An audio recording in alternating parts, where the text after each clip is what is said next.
Marcos capítulo 4, verso 35, e daí até o 41. Naquele dia, sendo já tarde, disse-lhes Jesus: passemos para outra margem. E eles, despedindo a multidão, o levaram assim como estava, no barco. E outros barcos o seguiam. Ora, levantou-se grande temporal de vento, e as ondas se arremessavam contra o barco, de modo que o mesmo já estava a encher-se de água. E Jesus estava na popa, dormindo sobre o travesseiro. Eles o despertam e lhe dizem: Mestre, não te importa que pereçamos? E ele, despertando, repreendeu o vento e disse ao mar: acalma-te, emudece. O vento se aquietou e fez-se grande bonança. Então lhes disse: por que sois assim tímidos? Como é que não tendes fé? E eles, possuídos de grande temor, diziam uns aos outros: quem é este que até o vento e o mar lhe obedecem? Olha só, gente, se nós olharmos os versos anteriores, 33 e 34, você vai ver o que está escrito o seguinte: e com muitas parábolas semelhantes lhes expunha a palavra, conforme o permitia a capacidade dos ouvintes. Ele estava preocupado com a capacidade de absorção, percepção de cada auditório. Mas mesmo assim, ele não dava tudo feito. Ele contava em parábolas, porque parece ser uma intenção permanente de Deus que a gente cave até onde possa. Que as coisas não cheguem para nós como manual, porque a vida não é um manual. Aí ele dá conforme a capacidade, mas dá em parábola, que carrega em si simbolização, relatividade, adequabilidade existencial, permite uma leitura que se individualize, portanto, gere uma percepção do indivíduo em relação àquela verdade. E mais do que isso, diz o texto: e sem parábolas não lhes falava. Tudo, porém, explicava em particular aos seus próprios discípulos. Esse é o contexto, e a seguir vem a história que a gente leu, de que eles vão atravessar por outro lado. Já era tarde. Eles pegaram Jesus do jeito que Jesus estava no barco e partiram, só viraram a proa do barco noutra direção, apontaram e saíram.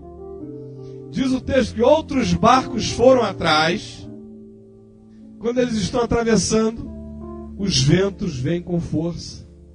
Os ventos que começam lá no deserto da Síria e que entram naquele canal, naquele Quênia, que corta o Oriente Médio inteiro, que vai da Síria até o Egito, formando toda aquela depressão ali. Você vê de cima do satélite, é uma cunha, um grande Quênia.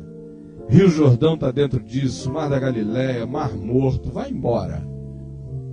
E os ventos são fortes no Mar da Galileia, não porque o Mar da Galileia seja grande, o Mar da Galileia é uma besteirinha.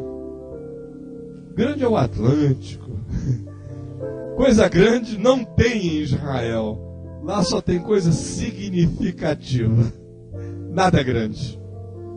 Mas os ventos, por acaso, se tornam impetuosos e poderosos ali por causa do Quênia. Porque eles vêm quentes do deserto, aí descem no Quênia. E vão correndo como um tubo. Quando batem no Mar da Galileia, às vezes, ainda nos dias de hoje, barcos grandes de turista para 400, 500 pessoas não atravessam em dia de tempestade, porque o vento é forte. E eles estão nesse barquinho. Quando bate o vento, sírio-africano, levando tudo. Aí a moçada entrou em pânico. Fazendo água, diz o texto, o barco estava fazendo água. E ainda mais outros barcos atrás. E Jesus dormia na popa, tirando um sono. E a água entrando. Aí eles vão lá e sacodem ele. E dizem: tu não te importa que pereçamos? Não estás nem aí para a tua vida e nem para a nossa? Aí Jesus se levanta, repreende o vento. E diz o texto grego que a fala dele aqui é aquele imperativo de designação de autoridade absoluta. É como a fala de um rei com um súdito numa repreensão. Literalmente, ele está dizendo: fica quieto, vento. Levanta e diz: shh. E tudo cessa.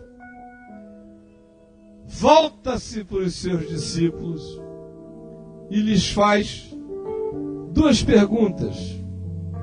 Por que sois assim tímidos? Por que sois assim tímidos? Ou ele está de gozação, ou ele está falando sério, né, gente? Por que sois assim tímidos? Como é que não tendes fé? Para mim, está de gozação, porque eu sou assim tímido. E eu não tenho fé.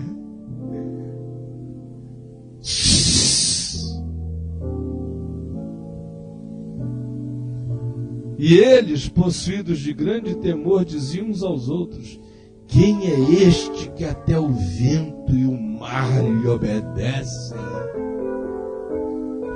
Hoje, eu queria falar sobre uma coisa diferente nesse texto. Eu já preguei nele 1,5 bilhão de vezes.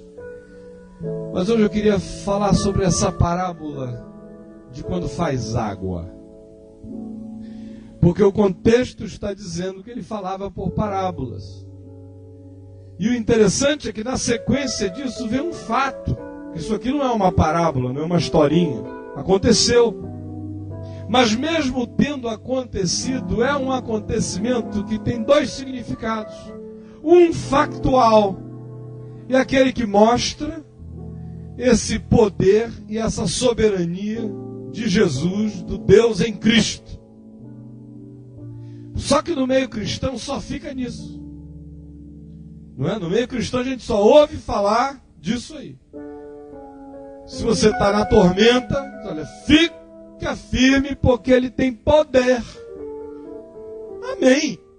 É por isso que ele é Deus, não é? Tem poder. Mas eu queria falar sobre uma outra significação deste texto, que é o texto como parábola. Não apenas como analogia, alegoria, porque todo mundo que vai falar do poder de Deus nesse texto usa todas as projeções do significado alegórico. A vida tem tempestades, todas essas coisas que a gente sabe. Que na prática, as tempestades que nos assolam não são com água, nem com vento, nem necessariamente no mar, porque nós não somos pescadores. Elas batem na gente de uma outra forma, são outros ventos, são outras tempestades. É o mesmo Deus, é a mesma autoridade, é a mesma capacidade de dizer shh, e tudo cessar e vira bonança. A questão é, como é que isso aqui é uma parábola para nós? Em que perspectiva é que o fato também é uma parábola? E aí eu queria só fazer uma viagem rápida com vocês em 9 dimensões parabólicas desse episódio. Simples, eu não vou me estender nelas, porque senão a gente vai ficar até amanhã de manhã aqui. A primeira é que Deus nos leva para o perigo. Você podia repetir isso comigo? Deus nos leva para o perigo. A gente toda hora fica pensando sempre que viver com Deus é garantia de que nós não seremos levados para nenhum lugar de perigo. Mas o texto nos sugere uma outra coisa. Naquele dia, sendo já tarde, disse-lhes Jesus: passemos para outra margem. Esse negócio de ir para outra margem foi ele que disse. Está levando o pessoal para a tempestade, para a experiência do tufão. E essa é uma coisa difícil da gente aceitar, especialmente nesses dias em que todas as promessas cristãs se transformaram numa garantia de que se você anda com Deus, o vento derruba a casa do vizinho, mas não a sua, passa no varal do próximo, mas não sacode as suas cuecas nem pijamas, desfolha telhados imediatos, mas não sacode o seu, apavora os pagãos, enquanto você ri sossegadamente. Só que, infelizmente, eu tenho uma notícia contraditória a lhe dar. Deus é especialista em nos levar para o perigo. Felizmente para quem acolhe, infelizmente para quem diz cruz credo. Meu querido, é melhor ter o credo da cruz do que ficar dizendo só cruz credo, né? Então, creia. Mas ele leva. Não há garantia de que ele não vai te botar numa zona de perigo em algum momento. Por isso, não precisa procurar o perigo, basta cada dia o seu próprio perigo. Porque há horas em que Deus olha para nós e diz: esse cara está precisando de um perigo. Está precisando de um perigo. Tem que ser salvo por uma tempestade. E o meu amor vai levá-los para o meio da tempestade. E é dádiva, é graça, é bondade. Porque no mundo caído, gente caída como eu e como você, tudo que mais nos faria mal seria uma vida de bonanças absolutas. Vocês já imaginaram?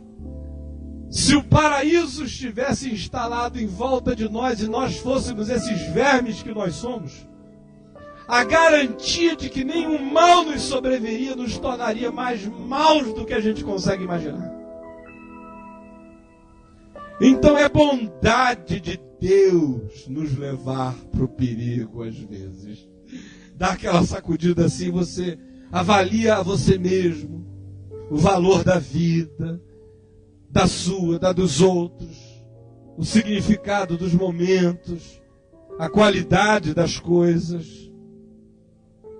Segunda parábola que aparece aqui é que Deus vai como a gente o leva. Você pode repetir isso comigo? Deus vai como a gente o leva. Aí você diz: bom, mas Deus está aí para ser levado?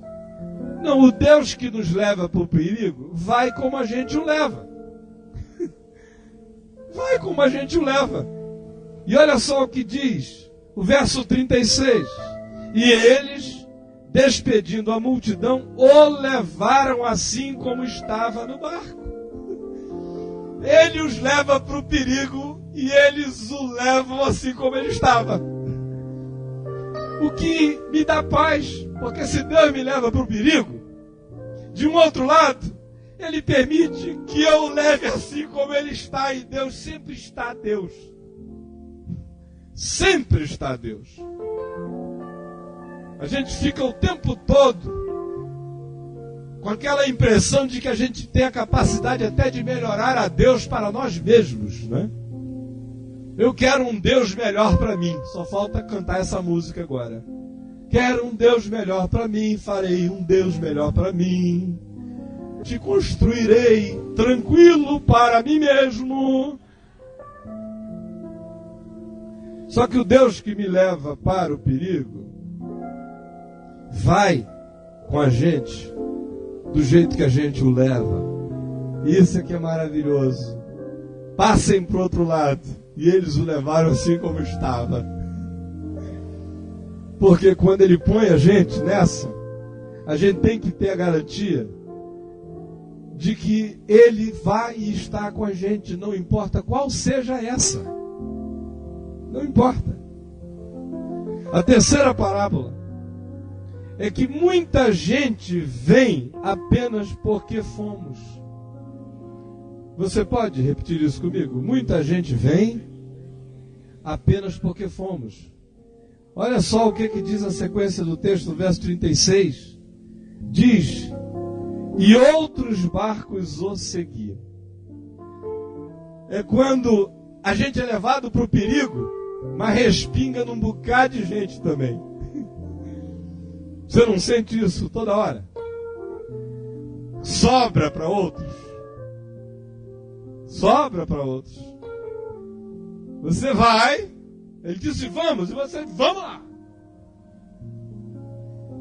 Leva ele como está. E tem um monte de gente que entra de gaiato. Bom, se eles estão indo, deve ser bom. Eu vou também.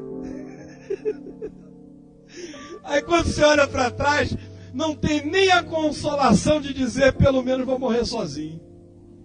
Já começa a dar aquela impressão de uma culpa coletiva. Além de mim, ainda vou afogar mais um monte de gente nessa. Porque tem um monte de gente que vai só porque nós fomos. Vai por curiosidade, vai porque tá bom, vai por amor, vai por necessidade, vai por vínculo, vai por parentesco, vai por relacionamento afetivo, vai por vínculo profissional, vai porque está próximo, vai porque disse, porque não tem para onde ir, porque não tem para onde ir, né? Não tem para onde ir. Bom, sozinho não vou ficar. Não aqui. Se eles estão indo, eu vou. Porque a multidão é burra. É uma solidariedade na ignorância. E eu cresci o tempo todo com meu pai me dizendo, meu filho, raciocine. No Pânico especialmente. Vox Populi, Vox Ferrari. Vai todo mundo pro buraco. Né? Pensa, meu filho, pensa. E eu tenho a lembrança da vida inteira, desde criança. Todo mundo querendo fazer um caminho, às vezes iam 30 numa direção e eu subia sozinho no meu, porque eu digo, eu até não gosto nem da encheção de saco, da solução de problemas coletivos. Eu sozinho me viro melhor do que com muita gente em volta. Agora, vem aqui e diz o texto que tem um bocado de gente que vai. Mas vai mesmo, pelas razões as mais diversas, e o cara olha e diz, o que eu estou fazendo aqui? Não sabe nem porque está morrendo. Não tinha nem uma razão para se afogar. A quarta parábola que a gente vê é que tempestades assolam mesmo que Deus esteja presente. Você pode repetir isso comigo? Tempestades assolam mesmo que Deus esteja presente. E aí isso acaba com toda essa fantasia que está em volta de nós, desse Deus anti-tempestade. O profeta Naum diz que Deus tem um caminho na tempestade. Ele tem um caminho na tempestade. Falou com Jó no meio do redemoinho. E eu já disse aqui várias vezes que se você pegar o Novo Testamento e for procurar a palavra produz, você vai ver que o contexto antecedente ou imediato está sempre relacionado à tribulação. Tribulação produz, produz, produz. Produz experiência, esperança, produz peso de glória, produz caráter, como lá em Tiago, produz coisas, produz.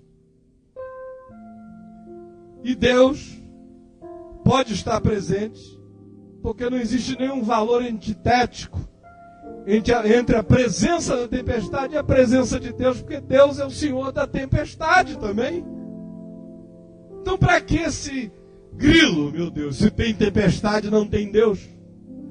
Então, existem dois deuses, Deus e a tempestade. Só Deus. Tudo que está embaixo é criatura e coadjuvante de um plano maior. Tudo. Por isso é que tempestades assolam, mesmo que Deus esteja presente.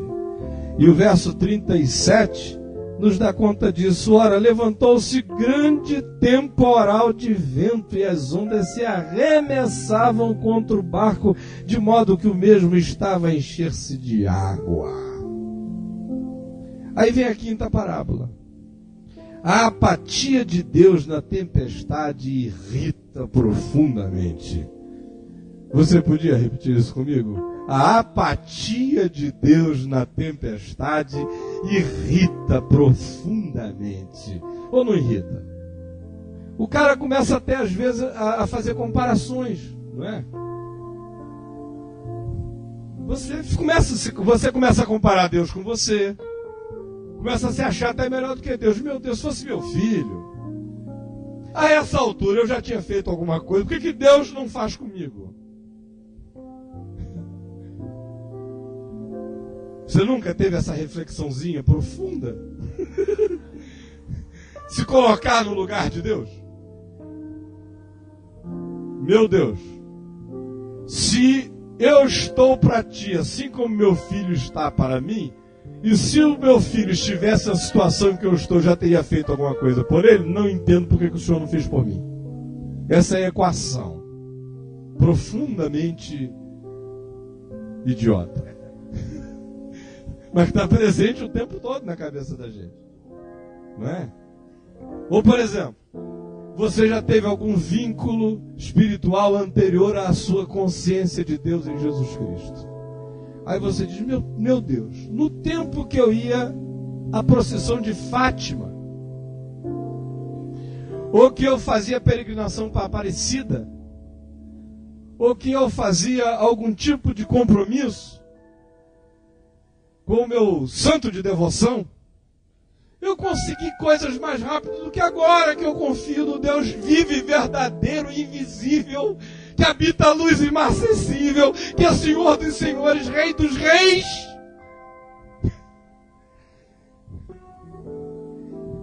O elemento pragmático estava mais ao alcance da mão antes do que agora. E aí irrita. Está dormindo na popa do barco. Que Deus é esse que tira a soneca na hora do meu aperto? Que eu estou aqui estribuchando sem ser marinheiro, sem salva-vidas, sem celular, sem guarda costeira, e Deus dormindo na popa do barco. Dá raiva de Deus. Não me diz que não dá, não. Você nunca sentiu uma raivinha assim, são vontade de sair no tapa, não é? Pelo amor de Deus, oh Deus, pelo amor de Deus. E o sentimento que o texto passa no verso 38 é de irritação. Porque Jesus estava na popa do barco, dormindo sobre o travesseiro. Não uma comodidade horrorosa. O barco afogando, os caras naquele movimento horroroso, sacode para lá, sacode para cá, segura no mastro, se enrosca na vela, se amarra na corda, segura no banquinho e vai, olha para o lado e Deus dormindo no travesseiro da popa. Além de tudo, uma noção de conforto horrorosa. E a irritação desses caras aparece. Mestre, eles foram despertá-lo dizendo, mestre, não te importa que pereçamos. E tem uma exclamação aqui. É aquela coisa veemente. Não te importa que pereçamos? Porque irrita. Aí vem a sexta parábola. Um salto de Deus aquieta tudo. Você pode repetir isso comigo? Um salto de Deus aquieta tudo. Sabe por que ele pode dormir no travesseiro? É porque um salto dele aquieta tudo. Ele não é um Deus que tem que entrar na mecânica do processo. Puxa vida, não tem que fazer regressão, não tem que fazer coisa nenhuma. A gente não viveu muito ainda, nenhum de nós aqui passou dos 100, né? Ainda não. Nenhum de nós passou ainda, mas olha para trás e vê quantas coisas inimagináveis já aconteceram na tua história e na história humana. Meu Deus, quem é que no início da década de 80 poderia imaginar que a União Soviética não iria existir mais logo depois? Que poder extraordinário. Eu estava morando na Califórnia, quando de repente comecei a olhar pela televisão ao vivo. Estavam arrebentando o muro de Berlim. Caiu tudinho assim na minha frente. Ainda ganhei uma pedra de presente. Não vou nem contar a história da pedra, porque a minha mulher não me perdoa. A Xuxa roubou a minha pedra. Chegou na fábrica de Esperança quando viu aquela pedra em cima de um negócio bonito que eu tinha feito. Ficou louca pela pedra. Ai, a pedra do muro de Berlim.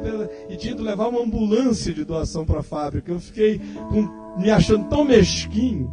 Ela foi levar uma ambulância para a fábrica. E ficou tão louca pela pedra, e a pedra, que eu falei, toma a pedra. Aí ela levou a pedra, eu fiquei sem a pedra do muro de Berlim.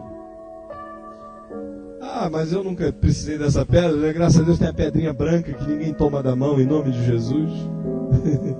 Mas era gostoso ter aquela pedrinha no muro de Berlim ali, com aquela tintura, com as grafitagens de décadas ali. Uma maravilha. Mas um salto de Deus aquieta tudo. É por isso que ele pode dormir no travesseiro, na popa, na tempestade, porque ele sabe quem ele é. E ele sabe que aquilo que para mim significa alguma coisa, para ele significa só aquilo que ele disser que significa. Deus é quem dá e tira significado. Poder, valor, realidade, ou esvazia de realidade as coisas. De repente, levantou-se e disse: Sss! E aquietou tudo. A sétima parábola é que a tempestade serve mais para que nós nos conheçamos que para a gente vir a conhecer a Deus. Você pode repetir isso comigo? A tempestade serve mais para que nós nos conheçamos do que para que conheçamos a Deus. Olha só o que diz o verso 40. Então lhes disse Jesus: por que sois assim tímidos? Essa tempestade inteira não remete, do ponto de vista de Deus, para Deus. É que a gente fica o tempo todo só fazendo essa leitura, pensando que Deus precisa do nosso elogio e da nossa admissão de que Ele é o Deus que pode acalmar a tempestade. Mas Ele volta a questão da tempestade toda para nós, porque Ele quer que nós sejamos gente quieta na tempestade. Então a gente fica o tempo todo só impressionado com o presépio da paralisia dos ventos e não olha a volta. A viagem inteira é para outro porto. Não é para mostrar para a gente que Deus acalma ventos, que o barômetro pode medir, que a biruta pode mostrar a direção. A viagem inteira remete para o coração, para a afetividade, para a emoção, para o interior. Por que sois assim tímidos? Pergunta. Não é pela nossa fraqueza, é mais do que fraqueza, porque fraqueza todos nós temos e fracos todos nós somos. Ele não disse por que sois assim fracos. Não dá para lutar contra a tempestade. E Ele não espera que a gente ache que tem poder de vencer a tempestade. Ele só espera que a gente não tenha medo. Só isso. Porque sois assim tímidos. Não tem nada a ver com bravata. Pode mandar a tempestade que eu encaro. Não está nem dizendo para mandar, só está dizendo que se vier para não temer. Porque sois assim tímidos. E como é que não tendes fé? Especialmente porque isso aqui tem um contexto inteiro. Esse pessoal está vendo, está vendo, está vendo, está vendo. E o que Jesus está dizendo com essa pergunta é que nós podemos ver, ver, ver, ouvir, ouvir, ouvir, saber, saber, saber, experienciar, experienciar, experienciar, e nunca transformar isso em conteúdo para a nossa vida. Nunca fazer daquilo um processo cumulativo, que possa ser algo disponível para nós. Então a parábola é que a tempestade serve mais para que nós nos conheçamos do que para que a gente conheça Deus. Porque chega um ponto, gente, que não dá para conhecer mais o poder de Deus quando você chega a saber que Deus é como Deus é. Tudo mais é detalhe. Eu não preciso ficar dizendo, agora eu sei que Deus é Deus, porque o sol parou. Se o cara fica impressionado, meu Deus, com Josué, o sol parou. Amém, o sol parou, ele fez o sol. E o sol é um sol perto de tudo que ele criou, e tudo que ele criou é nada. Porque ele disse, olha, os céus dos céus não me podem conter. Está tudo em mim. Então depois que eu sei quem é esse Deus, eu não fico mais vendo a Deus em concurso com Deus para ver se Deus se auto-supera. Ah, Deus bateu o recorde de Deus. Não tem mais recorde de Deus. O que tem é essa remetência de volta para o meu ser. A pergunta dele é, sabendo que eu sou quem eu sou, por que vocês não se enxergam? Por que vocês deixam tempestades assolarem tanto vocês? Essa que é a questão difícil da gente encarar. Porque fica muito mais fácil aplaudir o livramento do que ter a coragem de, depois do livramento, nos perguntarmos por que antes do livramento acontecer, a tempestade maior não era a que estava do lado de fora, era aquela que me estremecia todo do lado de dentro. E mais ainda, nossa tendência é ficarmos chocados com o poder de Deus ao invés de nos chocarmos com a nossa falta de fé. Você pode repetir isso comigo? A nossa tendência é nos chocarmos com o poder de Deus, ao invés de ficarmos chocados com a nossa falta de fé. Como é que não tendes fé? E por último, gente, quando fica ruim para nós, fica ruim para quem nos segue. Mas quando fica bom para nós, pode ficar bom para todos. Você pode repetir isso comigo? Quando fica ruim para nós, fica ruim para quem nos segue. Mas quando fica bom para nós, pode ficar bom para todos. Lembra do pessoal que entrou de gaiato? Seguiram e entraram numa fria. Mas quando fica bom para todos. Então talvez você carregue uma culpa de que pessoas embarcaram com você na tempestade. E às vezes você fica sofrendo mais pelos que vieram a reboque do que por você mesmo. Especialmente se a tua tendência é neurótica, assumir responsabilidades absolutas por tudo e por todos, você sofre muito. Eu sei o que é uma tendência a assumir responsabilidades neuróticas. Eu vou lhes dizer uma coisa, eu acho que eu só não enlouqueci há uns anos atrás, tenho certeza, por pura misericórdia de Deus, porque a tendência que eu carrego dentro de mim de assumir responsabilidade por tudo, por todos, e deixa comigo que eu seguro, e não, fica livre, vai embora, bota na minha conta que eu fico aqui. É enorme. Eu sei o significado de você estar pedindo a Deus a chance de que o inferno fosse só para você, mas para mais ninguém. Só que a parábola também é essa. Tem gente que sofre a tempestade porque te seguiu. Agora, fique em paz. Não fique tímido. Não perca a fé. Porque de um salto pode parar tudo.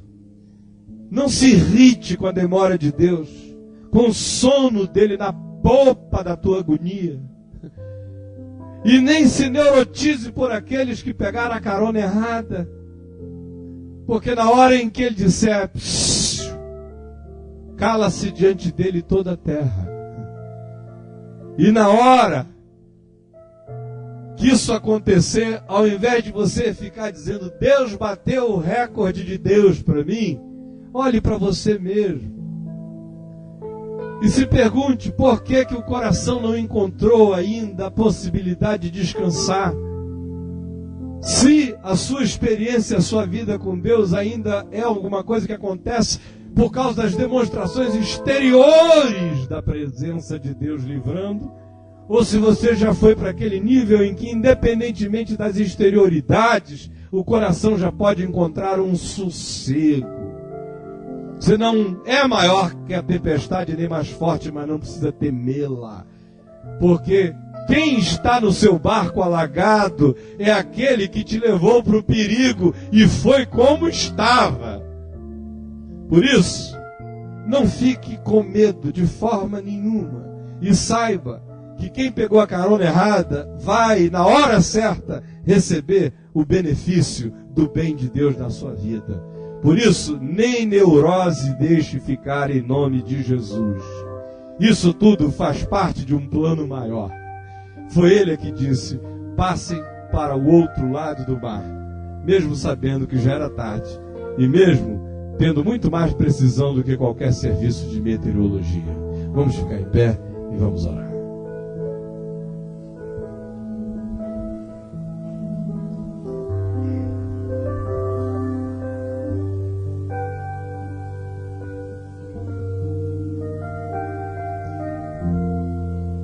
Paizinho, obrigado por essa palavra tão simples, que é a tua palavra para o meu coração, porque eu preciso aprender a não ser tímido no meu coração na hora da tempestade, não entrar em desespero, não me irritar com os tempos de Deus. Preciso saber que o perigo faz parte do tratamento, da cura, que a insegurança faz parte da quietude.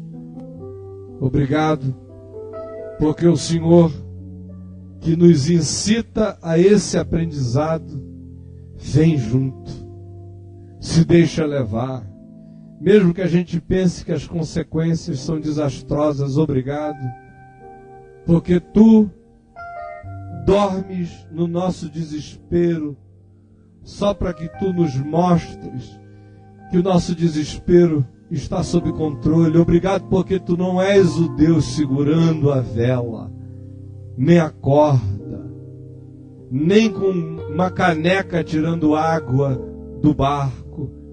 Ao contrário, obrigado pelo Teu sono, Jesus, pelo travesseirinho na polpa. Obrigado porque esse é o único comportamento de Deus, de um Deus que seja Deus, de um Deus que manda o coração se aquietar. Obrigado, Jesus, porque não podia haver imagem mais absoluta, nem mais serena, nem mais soberana do que essa de Deus dormindo na popinha do barco, no travesseiro. Obrigado por esse Deus em Cristo que dorme na tempestade. Obrigado porque é daí que vem a inspiração para eu poder dormir, para eu poder ter sono e ter sossego e ter alguma paz.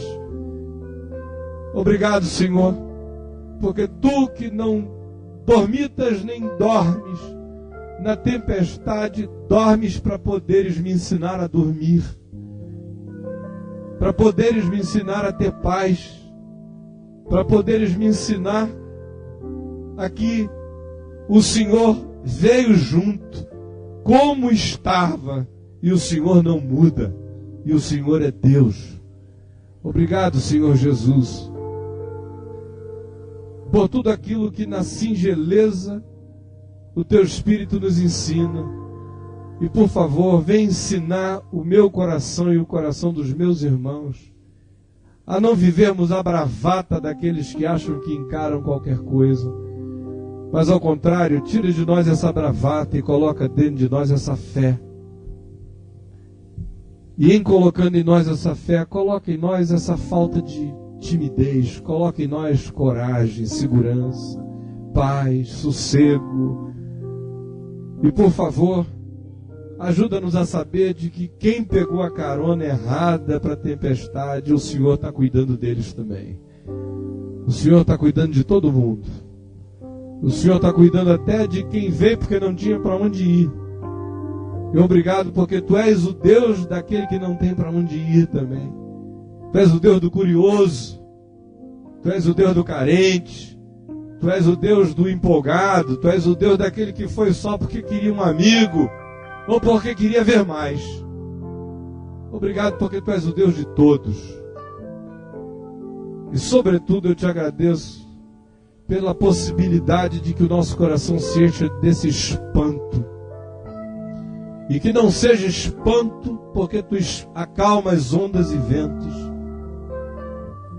Mas é essa pergunta extraordinária: quem é este que até os ventos e o mar repreendem e lhe obedecem? E obrigado pela Tua resposta. Eu sou aquele que dorme no travesseiro na popa do Teu barco. Por favor, ajuda-nos a ficarmos muito mais calmos e impressionados com o fato de que o Senhor está dormindo no travesseiro do nosso barquinho, do que com o resultado do vento aquietado. Porque o vento se aquietar para Ti, Tu és o Senhor de todos os ventos. Ensina o nosso coração a se aquietar dessa tempestade na qual o Senhor nos diz que nós temos que ter a voz para dentro de nós mesmos, para quietarmos e pacificarmos e acalmarmos e confiarmos, porque em confiarmos em Ti é que está e é de onde vem a nossa salvação. Por favor, Jesus, dá que a imagem que nos choque seja essa, de um Deus dormindo na popa, no travesseiro do nosso barquinho. Que o Senhor durma aí, quanto te aprouver dormir, porque ninguém te acorda antes da hora. E obrigado, Senhor Jesus, porque barco nenhum jamais afogou contigo. Por favor, põe essa paz no nosso coração. Transforma nosso conhecimento teórico de Deus em alguma coisa que se transforme em tranquilidade, em sossego, em segurança e em paz. E obrigado por nos conduzires para o perigo de vez em quando.